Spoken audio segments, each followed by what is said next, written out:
નમસ્કાર ગુજરાત રાજ્યની અંદર ફરી એકવાર વરસાદને લઈને મહત્વપૂર્ણ આગાહી કરવામાં આવી છે। અરબ સાગરની અંદર હાલ અત્યારે 3 સિસ્ટમો જોવા મળી છે, જેમાં ત્રીજા નંબરની સિસ્ટમ બંગાળની ખાડીની અંદર પણ તીવ્ર બનતી જોવા મળી છે। તમે અત્યારે લાઈવ જોઈ શકો છો કે અરબ સાગરની અંદર 2 સિસ્ટમ અતિ મજબૂત બનતી જોવા મળી છે અને ત્રીજા નંબરની સિસ્ટમ માલદીવ આજુબાજુના વિસ્તારોની અંદર એટલે કે બંગાળની ખાડીના વિસ્તારોની અંદર જોર વધારી રહી છે। ત્રણે સિસ્ટમો વધુ પ્રમાણની અંદર મજબૂત જોવા મળી છે, જેમાં બંગાળની ખાડીની સિસ્ટમના કારણે મદુરાઈ અને બેંગલુરુના વિસ્તારોની અંદર ભારે પવન સાથે વરસાદી માહોલ લઈને આગાહી કરવામાં આવી છે। એ સાથે જ પાકિસ્તાન અને અફઘાનિસ્તાન આજુબાજુના વિસ્તારોની અંદર પણ એક ચોથા નંબરની સિસ્ટમ જોવા મળી છે। સાથે જ ઉત્તર ભારતના પર્વતીય વિસ્તારોની અંદર ધીમે ધીમે હવાનું હળવું દબાણ સક્રિય જોવા મળ્યું છે। આમ ટોટલ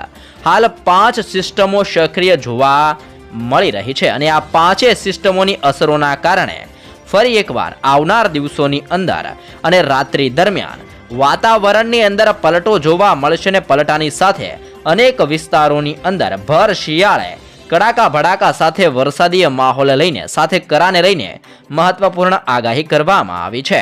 ખાસ કરીને માલદીવ આજુબાજુની સિસ્ટમ અત્યંત તીવ્ર અને ભયંકર બનતી જોવા મળી છે અને આ સિસ્ટમની અસરના કારણે બેંગલુરુના વિસ્તારો અને મદુરાઈના વિસ્તારોની અંદર ભારે પવન સાથે વરસાદી માહોલ અંગે પણ આગાહીઓ જાહેર કરવામાં આવી રહી છે અને આ બધી સિસ્ટમોની અસરોના ભાગરૂપે ગુજરાતની અંદર ઠંડા અને ભેજવાળા પવનો સતત ફૂંકાતા જોવા મળ્યા છે, જેથી કરીને હવે ઠંડીના પ્રમાણની અંદર પણ નોંધપાત્ર વધારો ગુજરાતની અંદર દિવસે ને દિવસે જોવા મળી રહ્યો છે। તે સાથે જ ગુજરાતની અંદર હવે ફરી એકવાર કમોસમી વરસાદને લઈને આગાહી દર્શાવવામાં આવી છે, જેમાં નાતાલ દરમિયાન ગુજરાતની અંદર ફરી એકવાર કમોસમી વરસાદ જોવા મળી શકે છે।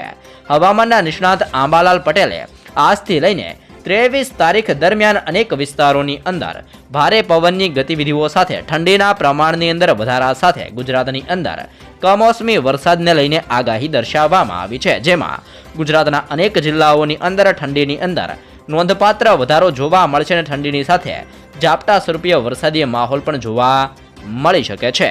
સાથે જ ગુજરાતની અંદર હવે વાદળ છવાયું વાતાવરણ પણ જોવા મળી શકે છે, જેની અંદર કચ્છના વિસ્તારોની અંદર ખાવડ, નળિયા, ગાંધીધામના વિસ્તારોની અંદર વરસાદી માહોલ અંગે આગાહીઓ જાહેર કરવામાં આવી રહી છે।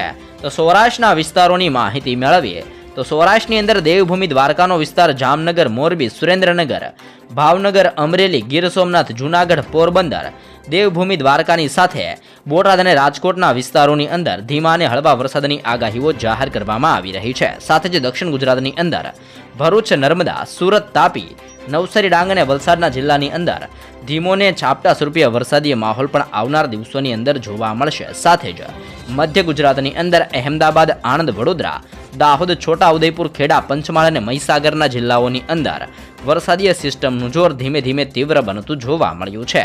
સાથે જ ઉત્તર ગુજરાતના વિસ્તારોની માહિતી મેળવીએ તો ઉત્તર ગુજરાતની અંદર બનાસકાંઠાના વિસ્તારોની અંદર જેમાં બનાસકાંઠા, સાબરકાંઠા, અરવલ્લી, પાટણ, મહેસાણા અને ગાંધીનગરના વિસ્તારોની અંદર પણ વરસાદી માહોલ જોવા મળી શકે છે।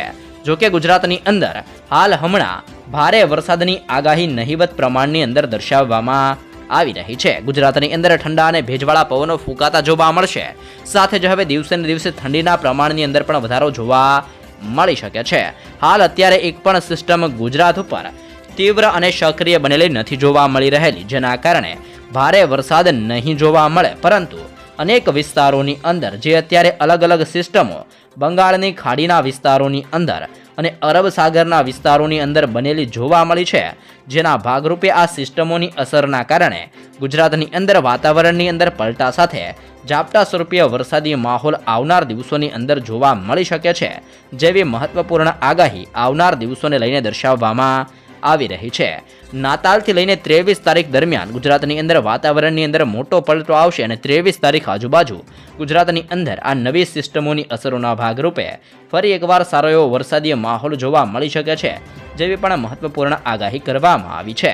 તો વરસાદ તેમજ વાવાઝોડા અંગે આવી અવનવી માહિતી રોજરોજ મેળવવા માટે ચેનલમાં નવા છો તો ખાસ કરીને અત્યારે જ લાઈવ ગુજરાત સમાચાર યુટ્યુબ ચેનલને જરૂરથી મિત્રો સબસ્ક્રાઇબ કરી લેજો.